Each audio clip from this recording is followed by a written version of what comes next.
안녕하세요. 뉴스토마토 시청자 여러분 반갑습니다. 요즘 것들의 나라 걱정의 진행을 맡은 봉한다입니다. 요즘 것들의 나라 걱정은 시민 참여 정책 플랫폼 다시 만드는 세상과 뉴스토마토가 함께 공동 기획한 프로그램인데요. 2030의 시각에서 대한민국의 여러 문제들을 좀 살펴보고 솔직한 생각들을 같이 이제 발신하고 좀 얘기하는 프로그램으로 진행하고 있습니다. 저희는 지금 매주 화요일이랑 금요일에 찾아뵙고 있는데요. 놀랍게도 여러분이 사랑해 주셔서 다음 5월부터는 이제 수, 금, 일 3번 찾아뵙게 됐습니다. 그래서 오늘까지 아마 금요일 찾아뵐 것 같습니다. 저희 이제 바로 이제 프로그램 시작해 보려고 하는데요. 첫 번째 시간은 그 시청자분들의 나라 걱정으로 한번 준비해 봤어요.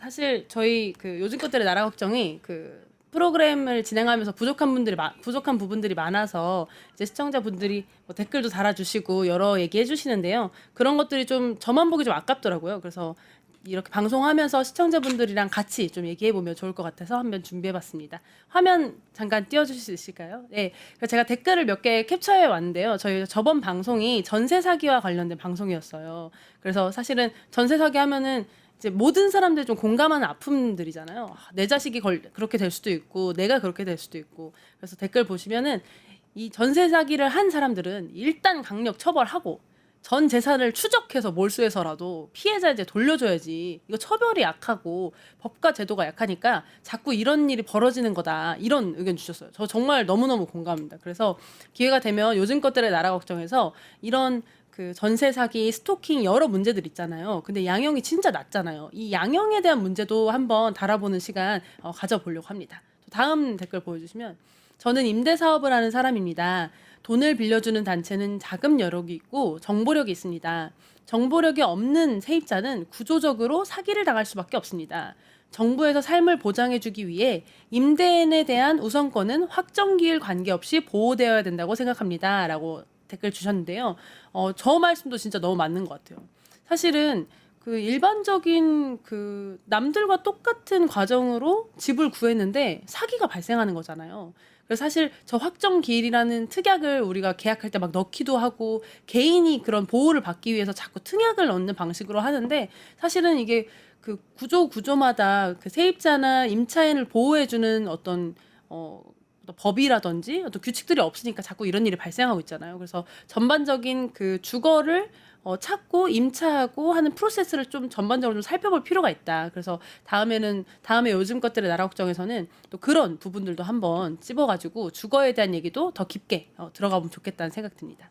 다음 댓글 보여주시면 국가가 책임져야 됩니다. 충분히 할 수 있어요. 주거보호 국가의 의무입니다. 너무 정답적 말씀이시죠. 다음 또 보여주시면 국가 내 시스템이 잘못된 것이고 수십 년 전부터 전세 사기가 기승을 했는데도 불구하고 개선은 뒷전이다. 허그가 전세 사기를 어느 정도 커버해 주기는 하는데 집주인을 고의적으로 괴롭히는 사람도 상당수 있다. 이렇게 말씀해 주셨어요. 사실 전세 사기가 최근에 굉장히 이제 두드러졌던 부분이기도 하지만 원래 그 구조 자체가 집을 구하는 구조 자체가 구멍이 많은 부분이 있어서 전세 사기 당하신 분들이 있었어요. 근데 이번에 이렇게 집단적으로 어떻게 보면 조직적으로 큰 규모로 사기를 친 경우가 처음이어서 이렇게 발생한 거지 과거부터 있었다. 그래서 저 드는 생각은 과거에 이런 일이 당하셨던 분들은 이런 게 이제 막 화두도 안 됐었는데 얼마나 답답하셨을까 이런 걱정에 저도 공감을 너무 많이 했습니다. 또 다음 보여주시면 진짜 너무 작은데요.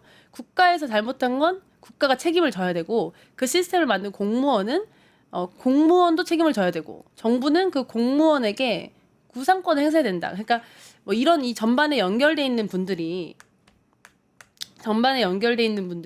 국가의 시스템에 대한 어떤 책임 그리고 그 시스템을 운영하고 있는 또 공무원의 책임 이런 것들에 대해서 말씀해 주셨는데요. 사실 말씀해 주신 것처럼 이 등기부 등본을 발행하는 이 법원에서 이거 신뢰성을 주지 않고 그냥 등기부 등본에 그렇게 써 있어서 계약을 했는데도 등기부 등본은 우리가 책임을 질 수 없어서 가짜 정보가 돼버린다면 사실 국민들이 뭘 믿고 부동산을 계약을 하고 하겠어요. 정부에서 준 문서도 믿을 수가 없는데. 그러니까 이런 구멍구멍들이 너무나 많은 것 같아요. 다음 거 보시면 전세 사기 지금이 더 심하다. 또 다음 거 보시면 전세 사기꾼들 강력 처벌해서 돈 회수해야 된다. 다음 거 보시면 전세 사기 당한 화곡동 거주 50대입니다. 피가 거꾸로 솟습니다. 마음 같아서는 어찌 해버리고 싶습니다. 이런 의견 남겨주실 정도로 그 시청자분들 개개인이 가지고 계신 어떤 아픔들이나 이 구조에 대한 문제의식 우리가 함께 너무 공유해 본 것 같아서 정치권이나 이 시청하시고 계신 분들이 같이 목소리 내서 이 문제를 좀 같이 해결해 봤으면 좋겠다. 뭐 이런 생각도 들었습니다.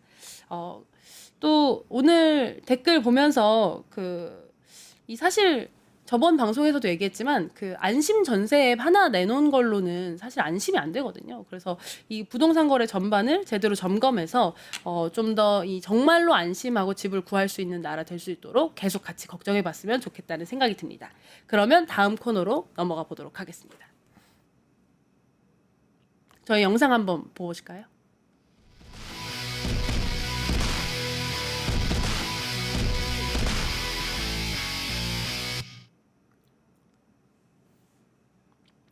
네, 사실 이제 본 코너죠. 이 요즘 것들의 나라 걱정 오늘 주제를 한번 보려고 하는데요. 오늘 주제는 연금입니다. 그리고 그 연금 중에서도 이제 국민연금을 이제 주로 다뤄보려고 하는데요.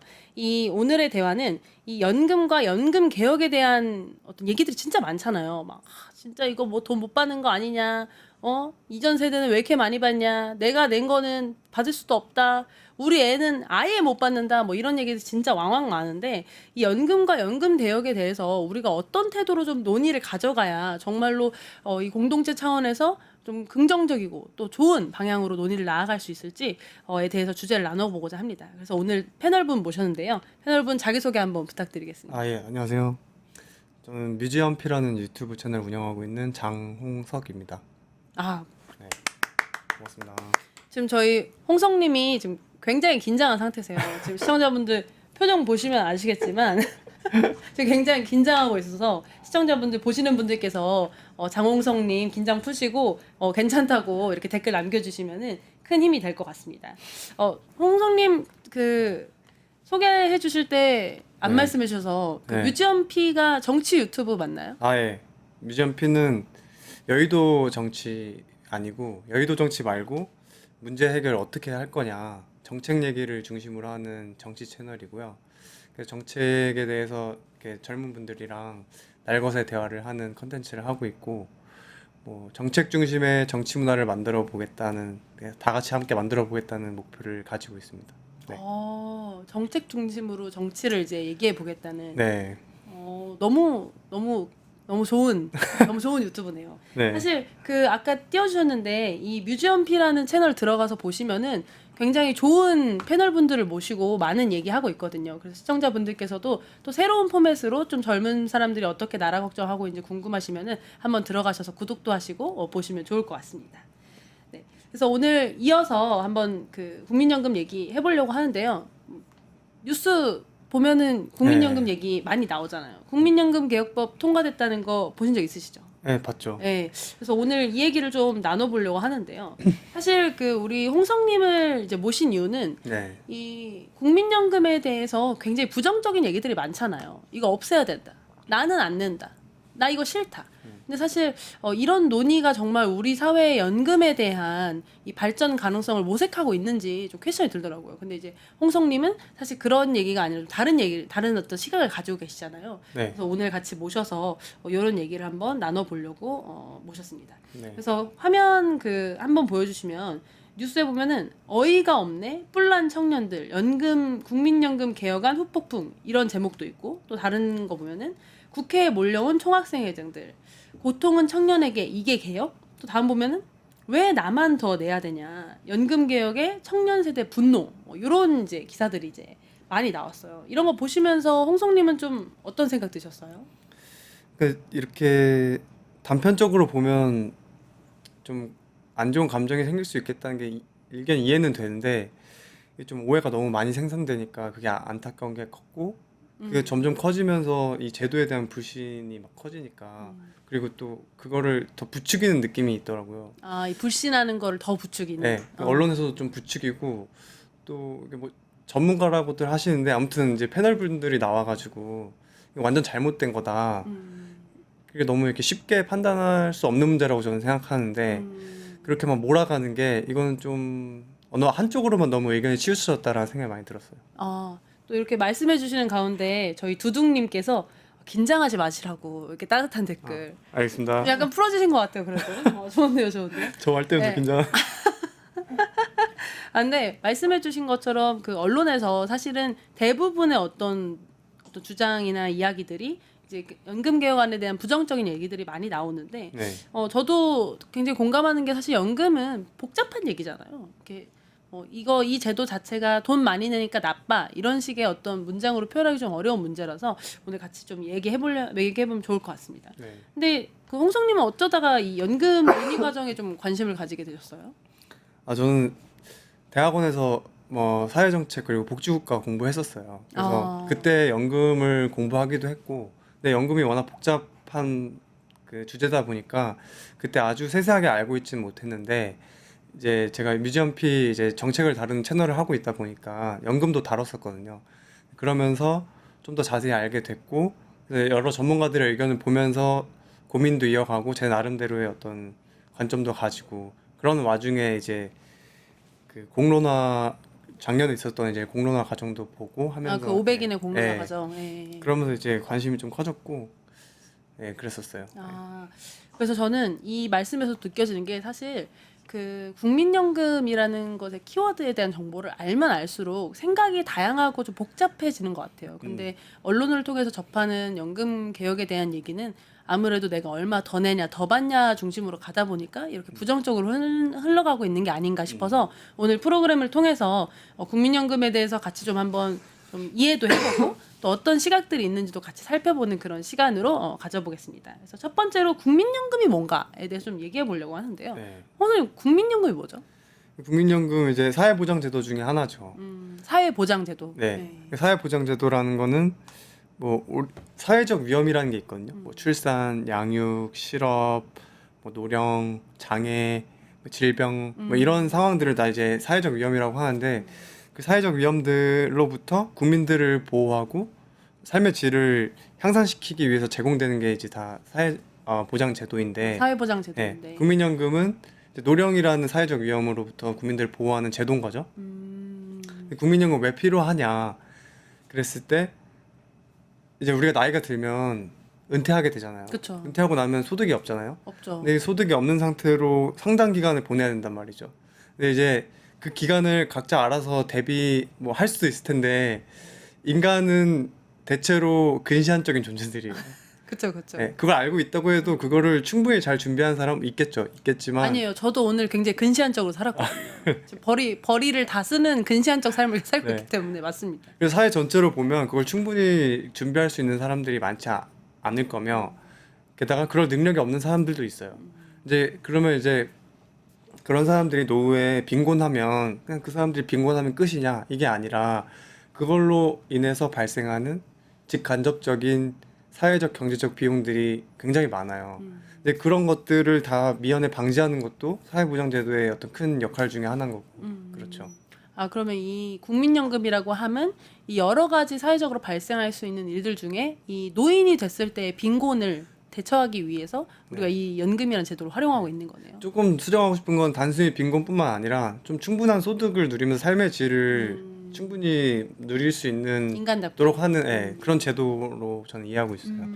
그럼 우리나라에서 국민연금은 언제부터 이렇게 좀 시작된 거예요? 제가 알고 있기로는 한 1988년이었던 것 같아요. 그때부터 사실 그래서 얼마 안 된 제도죠. 그러네요. 88년이면은 40년이 좀 안 됐네요. 거의 한 세대의 사이클 이제 막 돈 그런 제도네요. 그래서 지금 막 실질적으로 가입 기간이 짧다 이런 비판들을 하는데 그럴 수밖에 없는 상황이라고 보고. 그러면 이 제도가 시작돼서 가장 먼저 가입한 사람도 사실은 40년 이상 가입한 사람은 없는 거네요. 정확히 숫자 계산은 어떤지 모르겠는데 한 그 정도 되는 거죠. 그러네요. 아니 왜냐면 저희가 그런 말 하잖아요. 국민연금 40년 납부해야 된다. 근데 실제로 40년 납부한 사람이 없네요. 40년이 안 됐으니까. 아니 40년 됐나? 아니에요. 1988년이니까 아직 안 된 거죠. 지금 25년. 그럼 없겠죠. 근데 이제 크레딧 제도 같은 걸로 세운 사람도 있긴 할 것 같아요. 근데 어쨌든 금액 자체를 어쨌든 짧다. 그러면은 맨 처음에 할 때도 지금 저희는 국민연금을 사실 거의 의무로서 지금 가입하고 있잖아요. 그럼 당시에도 그럼 모든 국민들이 이걸 가입하고 그랬던 건가요? 네. 그리고 아까 설명을 못했던 건데 이게 연결돼서 설명드린 건데, 사회보장제도 특히 이 국민연금이라는 사회보험은 강제성이 있는 게 특징이에요. 아, 왜냐하면 이게 그 근시안적 존재여서 이거를 할 수 없는데 이걸 강제하지 않으면 안 될 수 있잖아요. 저에게 네. 자유, 그 마치 그 개인연금 같네요. 저에게 개인연금을 가입할 자유를 주었지만 네. 제가 오늘 마라탕을 한 그릇 더 먹어야 되기 때문에 네. 개인연금 가입할 수 없듯이. 그렇죠. 아하, 맞네, 네. 맞네. 그래서 이제 그걸 강제하는 법적으로 이제 강제하는 거기 때문에 그때 당시에 법이 어땠는지 모르겠지만 제가 뭐 지금 알고 있기로는 무조건 다 했어야 하는 걸로 알고 있는데 근데 이제 그 가입자 대상이 지금과 같이 넓지 않았었어요. 그때는 뭐 회사에 다니는 분들이었던 것 같아요. 정확한 건 제가 좀 찾아봐야 되지만. 그러니까 모든 국민을 대상으로 이제 진행했던 것은 아니고 이제 맨 처음에는 대기업 근로자나 어떤 어떤 일부 집단의 근로자들만 주로 이제 했었던 거네요. 네. 근데 뭐 대기업이었는지 뭐 5인 이상이었는지 뭐 어떤 규모에 대한 기준이 있었던 것 같은데 그거는 좀 확실히 찾아보긴 해야 될 것 같아요. 그래서 지금 보면은 전체 국민의 그 당시에 맨 처음 할 때는 전체 국민의 9% 정도 됐다고 하더라고요. 아. 그래서 상당히 이제 모든 국민은 아니었고 특정 집단의 이제 사람들이 이제 그때 제도를 이제 출발했는데 그래서 사실은 제도 자체가 이제 매우 제한적이고 좀 약간 전 국민을 포괄하는 어떤 성격은 아니었던 것 같아요. 네. 그리고 사실 그때 1988년 생각해 보면 88 올림픽 때잖아요. 네. 그럼 거의 이제 막 개발 도상국을 이제 탈출해 보려는 네. 어떤 그 희망찬 에너지가 있었어요. 그 시대였으니까 복지 인식도 좀 낮았고 연금이라는 개념도 좀 생소할 때 그때부터 좀 시작됐던 그런 제도인 것 같아요. 그러니까 그 제도 안으로 들어오게 하려고 좀 혜택을 많이 좀 키워놨던 측면도 있는 것 같고 플러스 그때 당시에 가입하는 분들이 은퇴할 때까지 기간이 뭐 40년이 안 되기 때문에 가입 기간이 짧을 수밖에 없잖아요. 그쵸. 근데 그분들의 은퇴 시점에 소득 대체율을 그래도 어느 정도 맞추려면 애초에 좀 높게 설정해서 그러니까 70%였다라고 하잖아요. 그럼 그 당시에는 맨 처음에 초창기 보험료율이 얼마였던 거예요? 3%였던 것 같아요. 3%. 그러면 3%를 내고 그럼 소득 대체율은 얼마였던 거예요? 70%에서 시작했다라고 알고 있어요. 그러면은 보험료율은 3%를 내고 보장은 70%가 되는 제도로 네. 이제 출발을 했었다. 사실 거기에 대해서 되게 많이 비난하죠, 사람들이. 너무 왜 이딴 많이 식으로 만들었냐. 조금 내고 왜 이렇게 많이 받냐. 네. 이게 말이 되는 제도냐, 이게.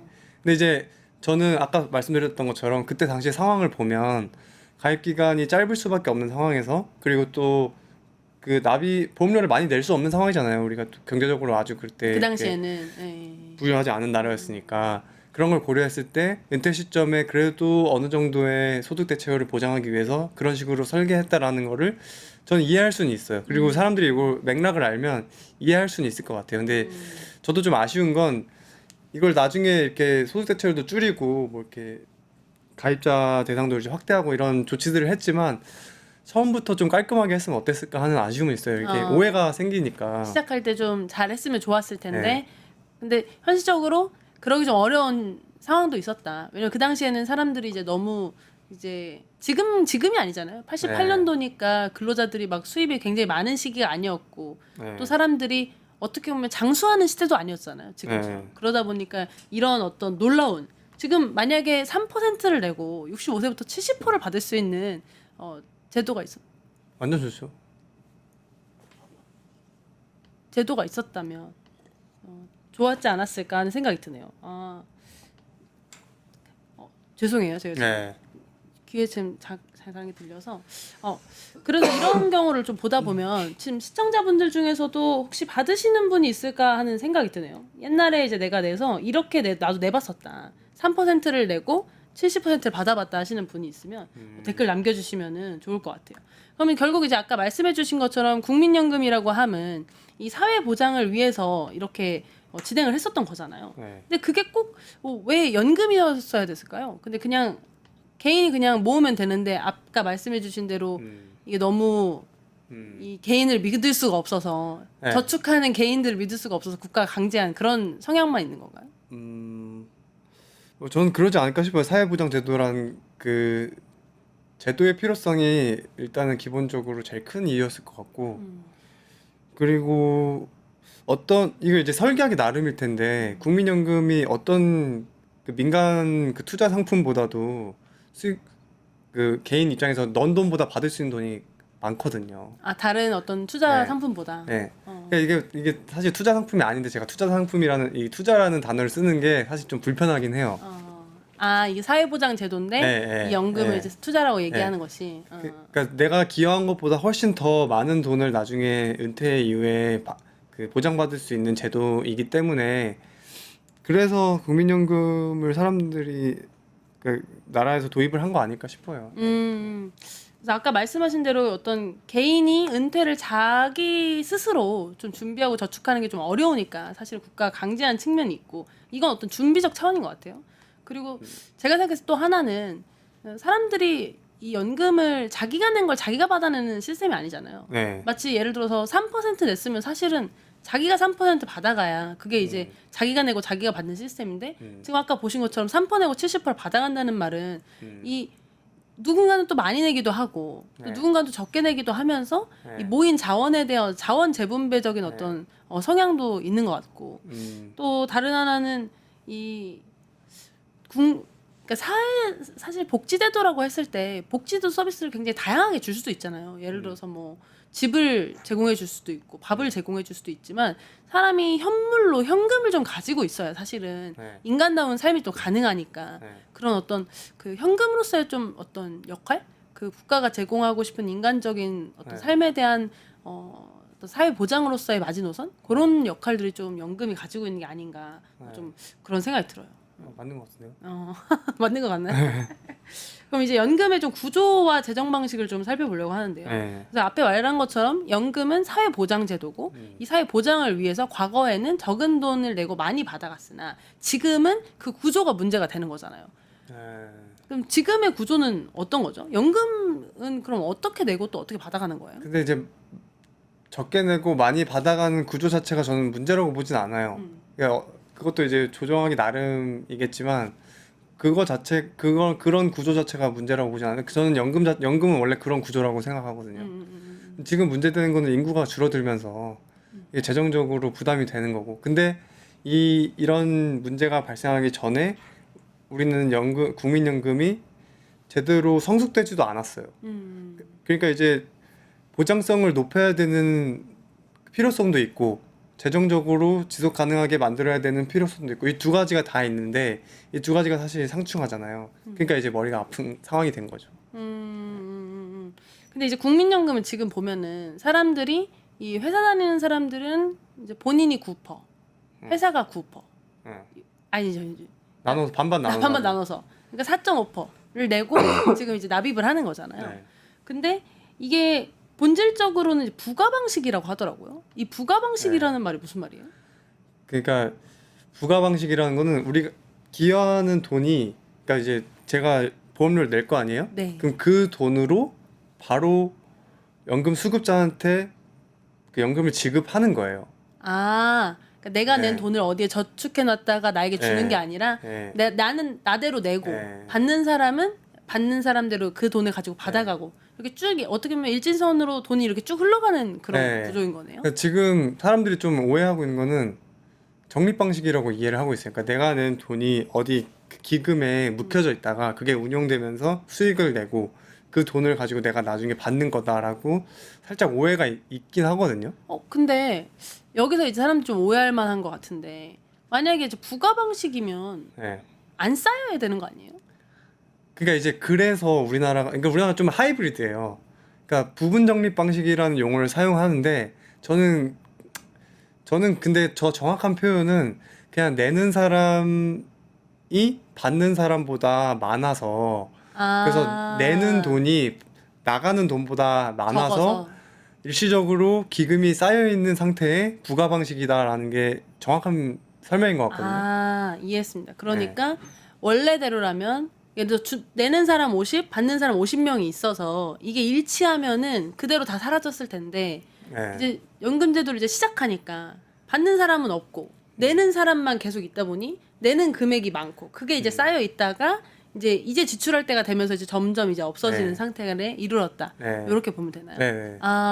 그래서 이게 쌓인 거를 그러니까 국민연금이 쌓이려고 해서 쌓인 게 아니라 쌓여 있다 보니 네. 그걸 운용해서 수입을 내고 네. 그게 이제 연금을 어떻게 보면 이제 보조하는 어떤 수입률로 보조하는 그런 구조가 된 건가 보네요. 뭐 정확하게 얘기하면 좀 달리 표현할 수도 있겠지만 틀린 설명은 아니라고 생각해요.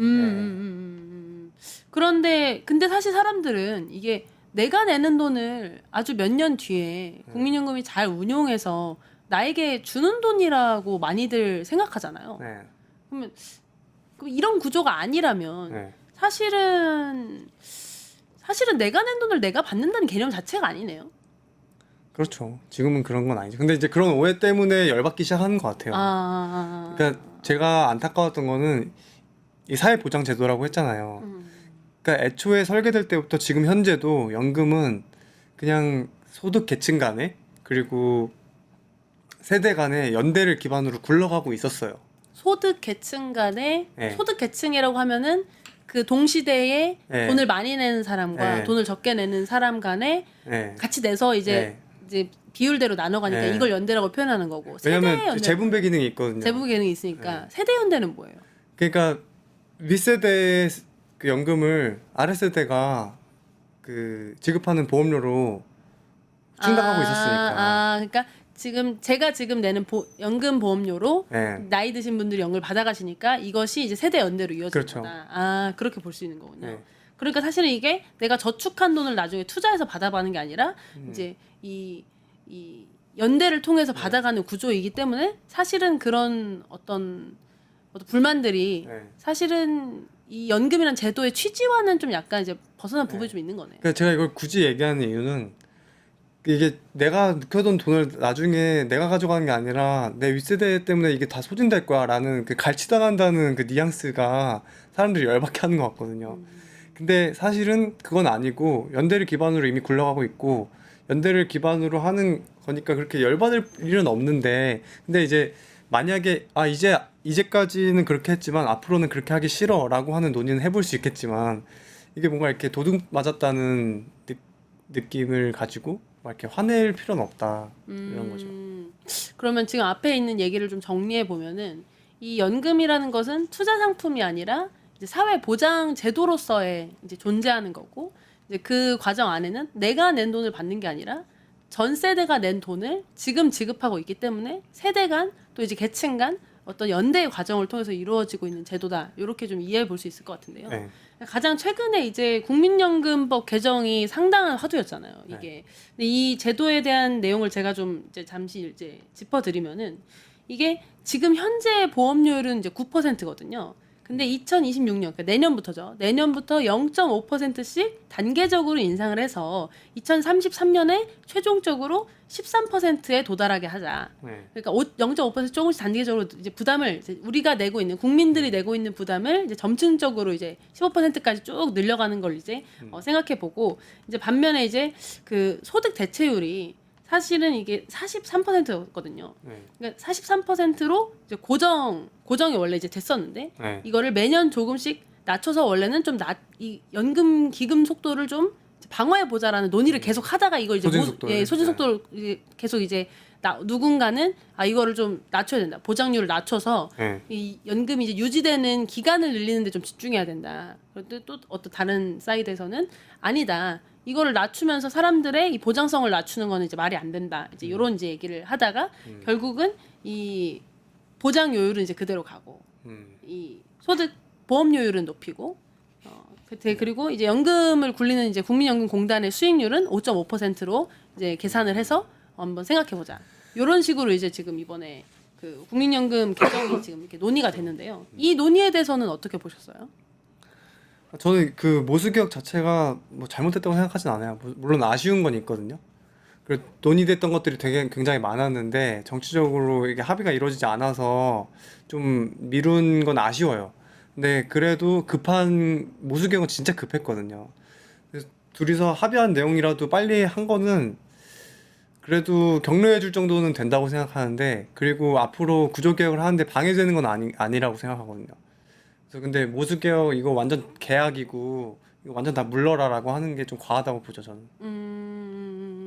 그러니까 결국 이 모수개혁 안의 이제 핵심은 이 내는 보험료는 늘리고 받는 금액도 40%에서 43%좀 이제 늘리는 이제 이렇게 되다 보니까 지금 이 청년 세대의 입장에서는 지금 사실은 이 연금 제도를 유지하려면 더 덜 줘야 되는데 덜 네. 주지는 못할 망정 그렇게 됐고 내는 돈은 더 늘어가지고 청년 세대의 부담은 급증시켰다. 요런 이제 뉘앙스로 말하는데 이건 아. 어떻게 생각하세요? 여기가 그러니까 복잡한 문제긴 해요. 근데 저는 이제 제 입장은 처음 먼저 밝히고 싶은 거는 저는 보장성을 높이는 것이 청년 또는 미래 세대의 재정적 부담을 낮추는 것만큼 중요하다고 생각하거든요. 그러니까 그 소득 대체율을 높여주는 것이 네. 이 미래 세대의 부담에 대한 논의를 하는 것만큼이나 중요한 일이다. 네. 왜 그렇게 생각하셔요? 그러니까 그 재정적인 부담을 낮춰줌으로써 취할 수 있는 이득이 있겠죠. 미래 세대나 청년 세대 입장에서도 납부액을 줄여줌으로써 네. 얻을 수 있는 이득이 있을 수 부담이 있는. 줄어드니까요. 근데 동시에 그렇게 함으로써 발생하는 비용들도 상당해요. 아 어떤 비용이요? 어떤 비용들이 있냐? 그 보장성, 그러니까 연금의 소득 대체율이 낮으면 네. 그 부족한 만큼 누가 그걸 책임져야겠어요? 본인이 책임지거나 어. 혹은 우리 부모님 같은 경우에 제가 그거에 어떤 책임이 있을 거 아니에요. 절연하지 않는 이상. 부양의 책임이. 네, 부양의 책임이 있을 거 아니에요. 그건 각자 다 있잖아요. 그쵸, 각 그쵸. 가구마다, 가족마다.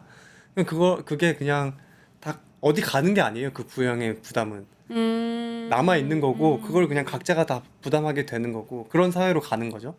근데 우리 사회는 특히 우리나라는 양극화 심한 나라고 그 경제적으로 격차가 심한 나라인데 자기가 노후 대비를 충분히 잘할 수 있는 사람들이 뭐 절대 다수는 아닐 거란 말이죠.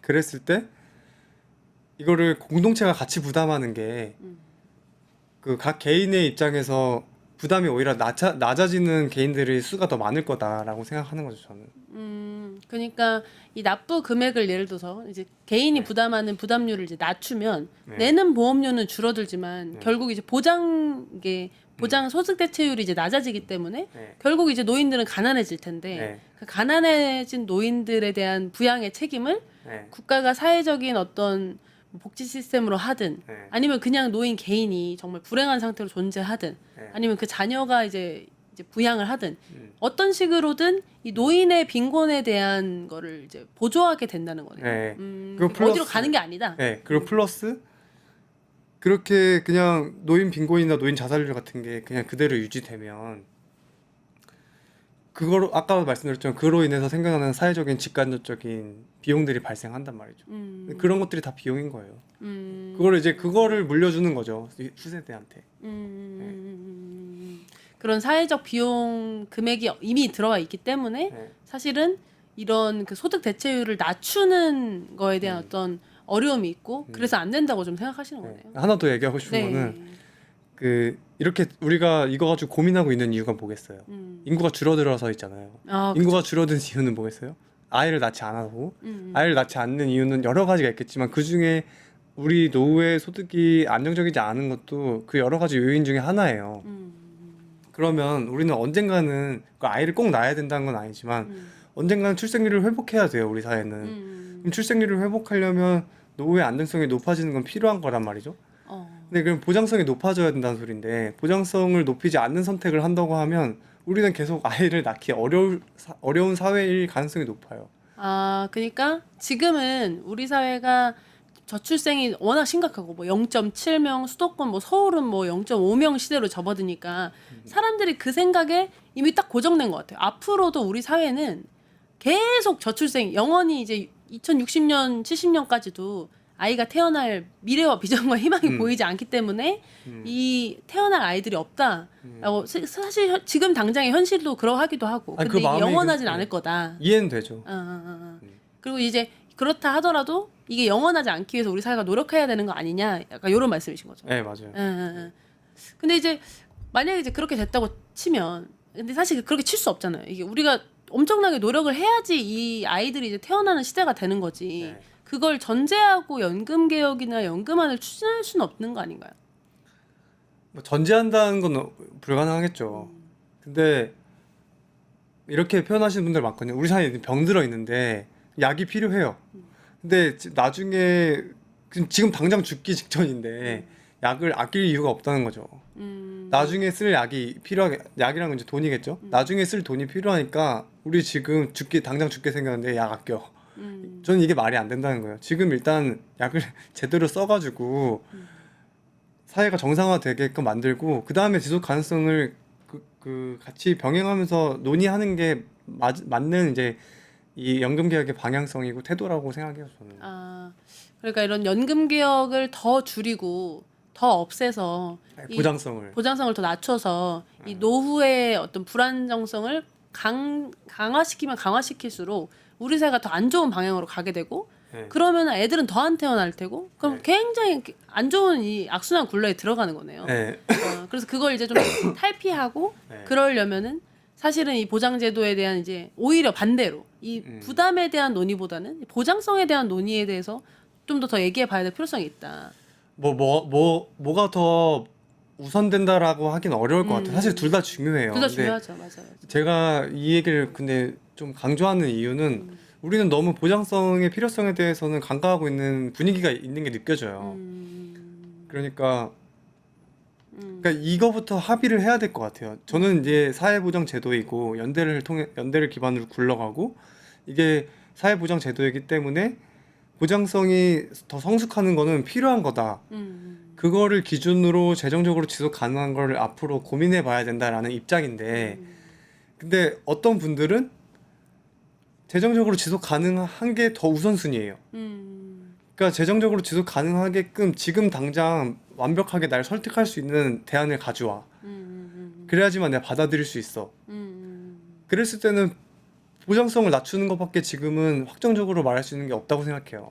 그렇죠. 확정적으로 돈을 덜 쓰면 유지가 더 되니까 네. 그 부분을 강조해서 얘기할 수밖에 없는 부분이 있네요. 그래서 지금 이제 연금 개정에 대한 그 논의 태도를 좀 계속 나가보고 있는데 저희 그 앞으로 가입자들은 얼마나 내고 얼마나 받게 되는지 사진 한번 띄워주시면 좋을 것 같아요. 그래서 지금 얘기한 것만 봐도 사실은 이 연금의 부과액 하나 혹은 소득 대체율 하나 이렇게 보아서 이렇게 논의할 수 없고 좀 전체적으로 봐야 된다. 그래서 부분적으로만 보는 것들은 쉽게 비판할 수 있지만 제대로 된 개혁 논의로 가긴 좀 어렵다. 이런 식으로 지금 저희가 얘기를 한 것 같은데 지금 앞에 보시면은 앞으로 가입자들은 얼마나 내고 얼마나 받게 되는지라는 이제 사진을 띄워드렸는데 이 사진이 어디서 지금 나온 자료인 거예요? 이거 보건복지부 보도자료에서 제가 가져온 거고요. 이게 재정 지속 가능성에 대한 얘기들을 좀 담고 있는 것 같은데 좀 같이 읽어보면 이 보험료율 인상으로 내는 돈도 많아지지만 소득 대체율도 인상되어 받는 돈도 많아짐. 사실 이 문장 자체가 그 젊은 사람들은 굉장히 화를 내는데 좀 그 앞에 말한 그 전체를 좀 본다고 생각해 보면은 국민연금 평균 소득자가 40년을 가입하고 25년간 연금을 수급한다고 가정했을 때 1억 8천을 납부하고 3억 천을 수령하는 제도이다. 지금 이 사진의 논점은 그건 것 같아요. 네.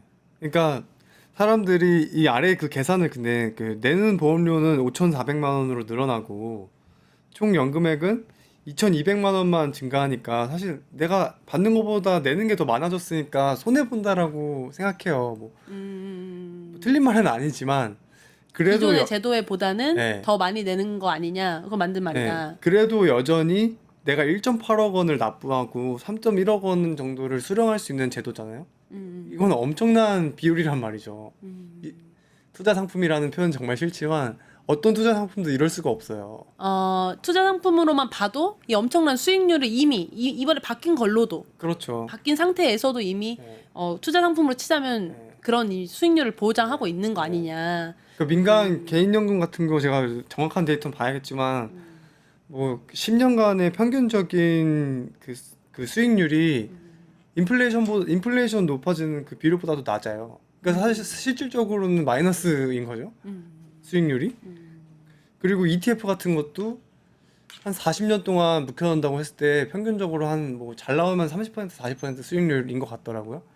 근데 국민연금은 거의 한 1.5배 이상이잖아요. 이 2배까지는 안 되더라도 그렇다는 거죠. 그래서 일반적인 투자 상품보다도 나은 수익률을 보장하고 있기 때문에 이번 개선안으로 봤을 때도 여전히 유효한 사회보장 정책으로서의 의미를 가지고 있다. 이렇게 보시는 거군요. 그래서 이걸 가지고 손해 본다라고 화나는 건 조금 잘 이해는 안 되는 것 같아요. 그러니까 이게 사실은 손해 본다는 워딩을 좀 더 풀어서 해석해 보면, 네. 그러니까 내가 낸 돈보다 덜 받아 이게 아니라 지금 기성세대가 받는 것보다 덜 받는 제도가 된 거 아니야? 라는 게 어떻게 보면 초점 아닐까요? 그건 맞는 것 같아요. 근데 이제 그 부분은 우리가 이제 연대 개념이 중요하다는 거예요.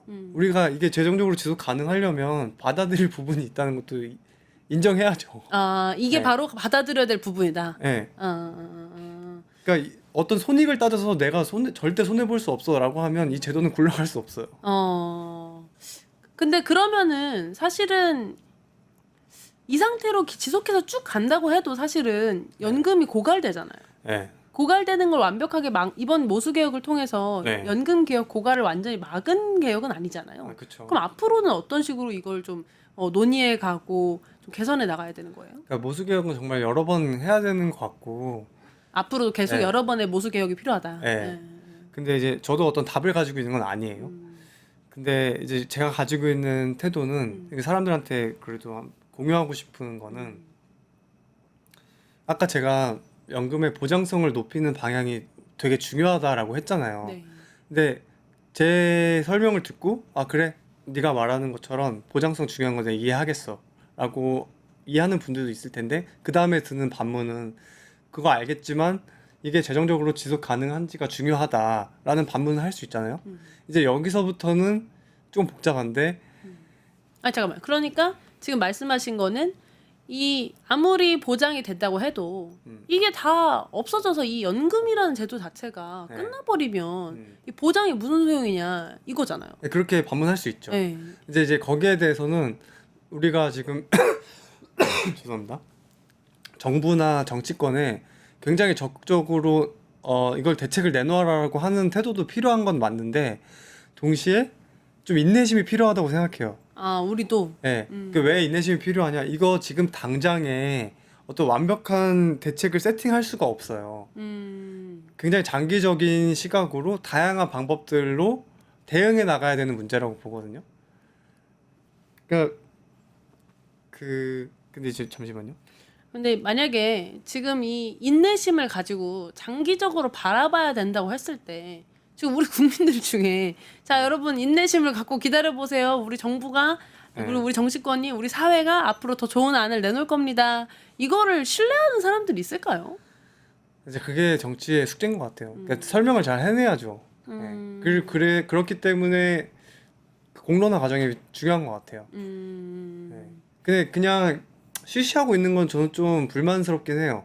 그러니까 제대로 설명하지 않는 거. 정치권이랑 정부에서 시민들한테 지금 이런 상황이고 앞으로 이런 방향이 필요하고 시민들의 이런 이해가 필요합니다라고 설명하는 게 저는 필요하다고 보는데 그걸 충분히 이루어지지 않는 건 아쉬운 것 같아요. 지금 방송 보시는 시청자분들께서도 국민연금에 대한 여러 생각들이 있으실 것 같은데요. 지금 저희가 이제 나눈 것처럼 이 국민연금이라는 것이 사회보장제도적인 성격을 가지고 있고 사실 지금 당장 완벽하게 이 소진율을 막는 방법이 있긴 하죠. 하지만 앞에 말씀드린 사회보장적인 목적을 달성하면서 그걸 할 수 있는 제도가 이제 없기 때문에 우리 사회가 이걸 고민하는 것인데 시청자분들께서도 각자가 생각하시는 어떤 이 연금 제도에 대한 생각들 채팅창으로 남겨주시면은 보고 같이 얘기해 보면 좋을 것 같아요. 근데 이제 제가 앞에 말씀드린 것처럼 극단적인 방법들 있잖아요. 일단 지금 연금 개혁에 굉장히 화난 분들이 주장하는 거는 1번은 난 안 하겠다. 난 이 세대 연대 과정에서 빼주고 내가 노인이 돼서 빈곤이 되든 내가 잘 먹고 잘 살든 내가 알아서 할 테니까 그래서 알아서 할 때보다도 내가 이걸 더 이상 신뢰하지 못하겠다. 이런 어떤 생각을 가지고 계신 분들이 있는 것 같아요.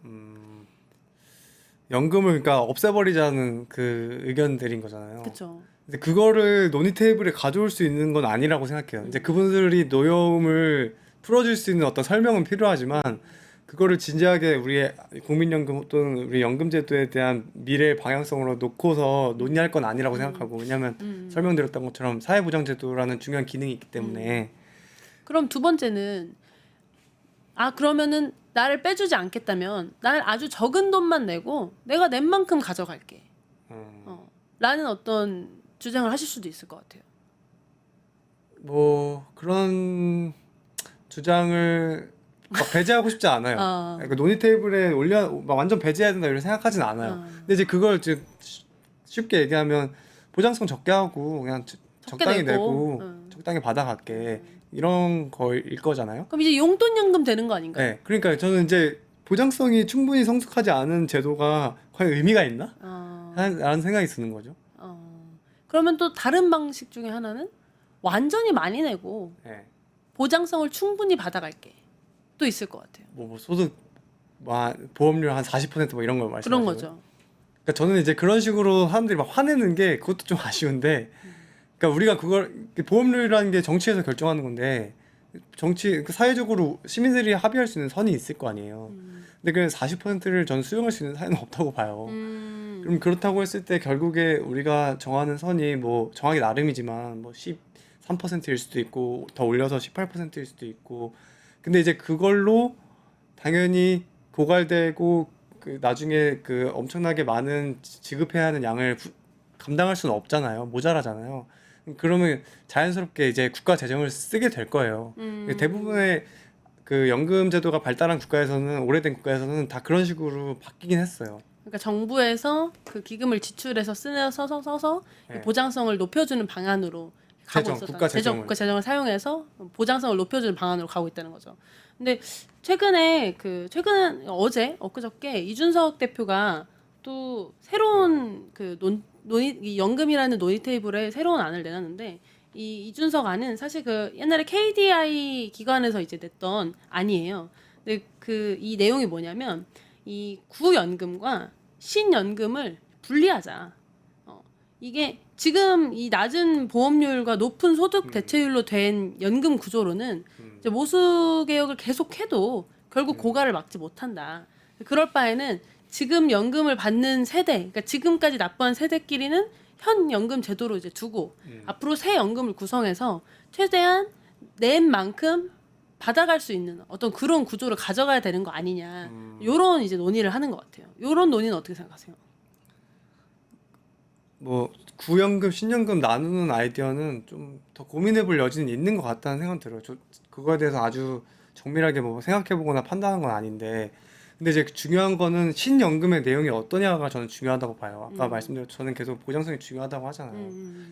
신연금에서 보장성이 낮아지는 형태의 어떤 설계를 한다고 하면 저는 그렇게 바람직하다고 생각하진 않아요. 그러니까 아까 설명을 못했던 부분인 건데, 보장성이 낮아지는 선택을 하는 걸 지금 하는 거는 너무 섣부르다는 생각이 들어요. 왜냐하면 재정을 쓰는 방법도 있고, 그 우리나라 경제 구조랑 그다음 산업 구조랑 그다음에 노동시장에서 그 노동시장에 참여하는 인구를 늘리는 방법들도 있고, 거기에 또 이민자 문제도 있고 여성의 경제 활동도 있고, 다 장기적으로 대처할 수 있는 방법들이 많아요. 근데 그러니까 제가 이 말을 하는 거는 재정적으로 지속 가능하게 하는 그 방법을 고민할 여지는 아직 남아 있는데, 너무 섣부르게 지금 당장 재정적으로 안정할 수 있는 방법을 세팅해. 그렇기 때문에 선택할 수 있는 거는 보장성을 낮추고 그냥 조금 내고 조금 받겠다라는 선택을 하게끔 만드는 게 너무 섣부르다라는 거죠. 그러니까 사회 변화나 경제 변화에 따라서 조정해 볼 수 있는 여지가 있는데, 다만 이제 확정적이진 않지만 그 상황이 도래했을 때 조정해 볼 수 있는 여지들이 있는데, 너무 빠르게 이제 딱 확정을 짓고 이건 할 수 없는 문제라고 생각하고 이 보장성을 흔드는 위주의 어떤 논의로만 이어지는 것들이 연금 논의에 대한 좀 아쉬움을 많이 남기게 된다. 네. 이런 말씀이신 것 같아요. 그래서 오늘 얘기를 좀 이제 정리를 한번 해봐야 될 것 같은데요. 이 정리를 해보면은 지금의 어떤 연금 개혁의 논의의 거의 대부분은 이걸 내가 많이 받고 많이 내고 적게 받아가는 거에 대한 어떤 분노. 그 기존 세대에 비해서 내가 더 적게 받고 더 많이 내고, 이것이 심지어 내가 받을 때까지 유지되지도 못할 거다. 내가 받을 때쯤 되면 고갈이 돼버려서 아예 못 받을 거다라는 어떤 두려움들이 이제 많은 상황에서 그런 상황에서 이것이 투자 상품이 아니라 사실은 세대 연대, 계층 연대에 기반해서 우리 사회가 좀 더 폭넓게 고민해봐야 될 여지가 있는 영역이다. 네. 특히 이 진행되면 진행될수록 사실은 지금의 저출생이 미래 10년 뒤에 저출생과 같지 않을 수 있고 또 10년 뒤에 경제 상황이 우리가 같지 않을 수도 있기 때문에 어떻게 보면 좀 더 계속 조정해 나가면서 어떤 방안들을 좀 찾아보는 방식이 필요하다. 이런 얘기 많이 해주신 것 같아요. 네. 그럼 오늘 또 이 연금내에 대한 얘기를 좀 마무리하면서 네. 아직 못하신 얘기나 하시고 싶은 얘기 있으시면 하고 싶은 얘기 많은데 좀 짧게 하면은 지금 해야 되는 거는 연금을 다층 체계로 해야 된다는 거는 합의가 이루어져 있거든요, 어느 정도. 다층 체계라는 거는 우리 지금 국민연금뿐만 기초연금도 아니라 있고 네. 국민연금도 있고 퇴직연금도 있고 개인연금도 있고 이렇게 다양하게 있는데 이 연금들 죄송합니다. 이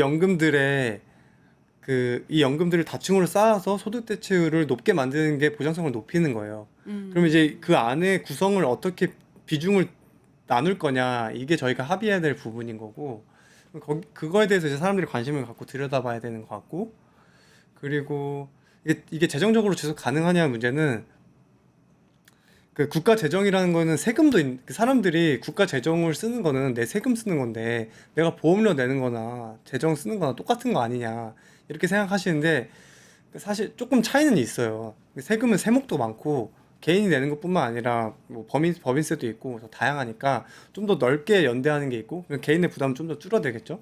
그리고 국가 재정을 쓰는 건 세금뿐만 아니라 국채도 있어요. 국채는 그 미래 세대가 갚는 거잖아요. 근데 이제 미래 세대가 이렇게 미래 세대라고 하면은 그냥 하나로 묶어져서 얘기할 수 있지만 무한정 있잖아요. 그러니까 뭐 50년 단위로 얘기한다고 하면 미래 세대 1, 2, 3, 4가 있을 텐데 분담해서 갚을 수 있어요. 그러니까 그런 식의 장기간으로 예. 이게 늘려서 이거 제가 굉장히 나이브하게 얘기한 건데 재정이라는 분야가 굉장히 전문적이고 마치 큰 바다를 항해하는 배처럼 어떤 방향성을 두고 그때그때 파도에 맞춰서 대응해 나가는 어떤 영역인 것 같거든요. 그러니까 국가 재정을 쓰게 되면 그렇게 장기적으로 대응해 나가는 그 대응을 할 수밖에 없다는 걸 우리가 어느 정도 인정하고 연금 개혁을 좀 장기적으로 바라봐야 된다. 그걸 얘기하고 싶죠. 감사합니다.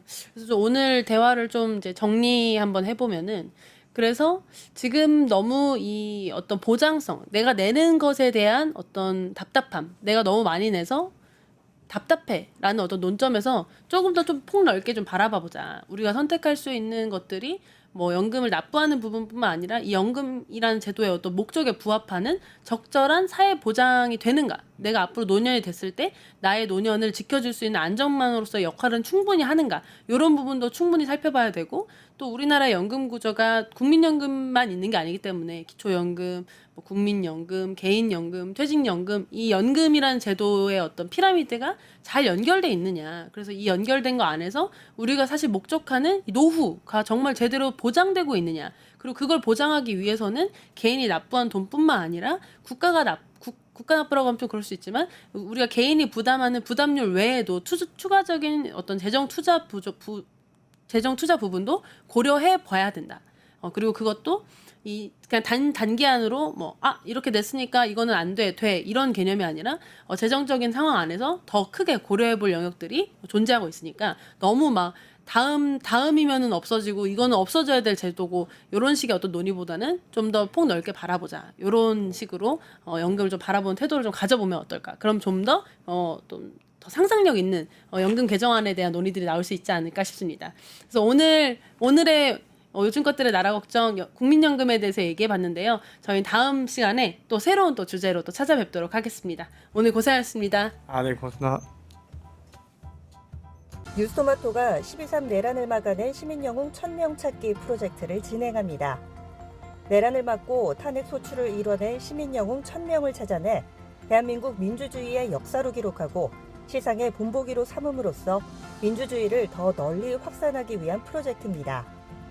이 과정에 직접 참여했거나 참여자를 추천해 주실 분들은 우측 제보하기 QR코드나 아래 메일로 추천 및 제보해 주세요. 많은 참여 바랍니다. 뉴스토마토와 함께해 주실 분들을 기다립니다.